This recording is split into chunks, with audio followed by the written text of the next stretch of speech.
All right, so welcome back to the Whitehouse farm. So the last episode you saw that I was able to diagnose why I was losing power, but I didn't actually get into how to fix it. And what we actually came up with, we were thinking about we could actually go inside and we could actually bend the pedal to bring it out more because it was close to the floor, so it wasn't, you weren't able to press all the way down. You know, there wasn't much room. Um, and then we were kind of thinking we could try and straighten out the throttle rod because it had a bend in it to give it a little bit more space to push that carburetor all the way open.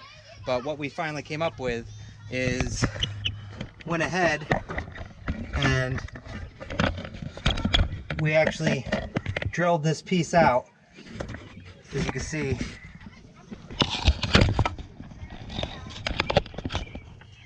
down there was the original throttle rod hole, and we made a hole up higher on here.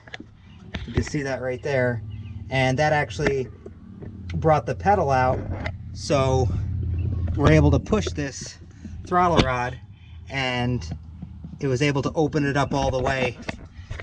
And yeah, because this was already adjusted all the way back, so we couldn't do anything with that. So it was either try and find another throttle rod, bend this one to make more room, or bend the pedal inside. But this actually worked out best, and you can see. So now we got the new hole up here, and there's the old hole down there. So it gave it that, like just that little bit, that's about 1.5 inches. Gave it another 1.5 inches to push forward to open up this throttle, to open it up all the way, to open up all 4 barrels. So we checked it, and the Venturis, they're wide open now. And as you saw, so they're wide open now. So that was the fix, and I'll show you some footage here of getting 5 tons of gravel and bringing it back. And I headed up a Sacandaga Hill. If you're familiar with the area here, I mean, there's over 1,800 feet of elevation, and this sucker with 5 tons in it, digging up that hill, I mean, I had to use my creeper gear with it when I couldn't figure this out, which is first gear, and I'm doing like 3 to 5 miles an hour and hoping that it doesn't give out or stall. And now this thing, it just cruised up at like 45, 50 miles an hour like nothing. So you'll see what a difference. So all right, so enjoy the footage. All right, here we are, Cranesville Aggregate.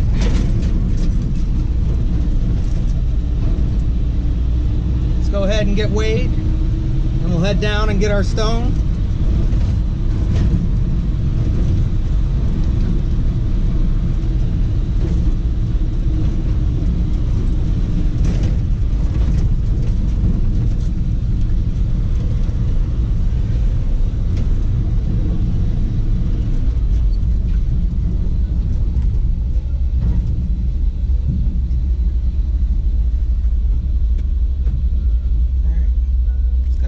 Green light over there to click on. There we go.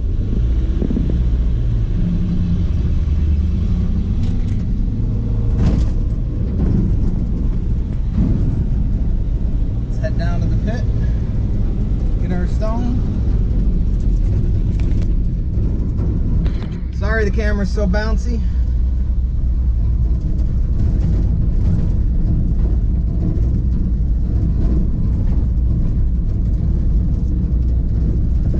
We're getting washed stone today, finish up the carport that we built.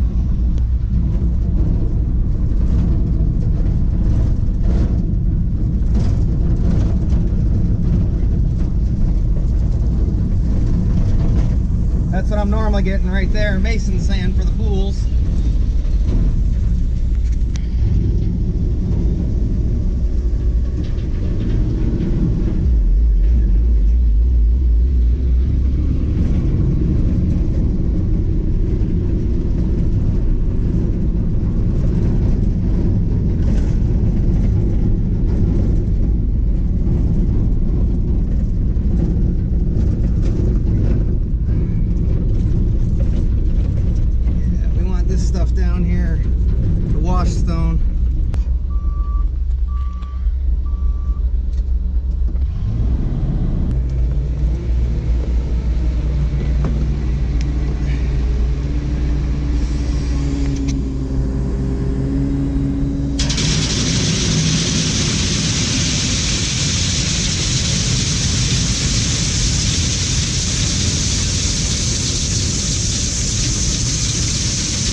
All right, so we got 5 tons of our washed stone here. We're gonna go ahead and finish making the basin here. That way it's not a big mud pit. And this little guy's gonna have some fun playing in it. Go ahead, buddy. You can play.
right, so we got that all in there, and dump truck is working great. I was finally able to get some more fill in here, so it won't be all a big mud mess. So hope you guys enjoy, subscribe, and we'll see you on the next one. Bye. You can't say goodbye without saying goodbye to me. All right, Olaf. We'll see you on the next one. All right. Bye, Obo. Bye, guys.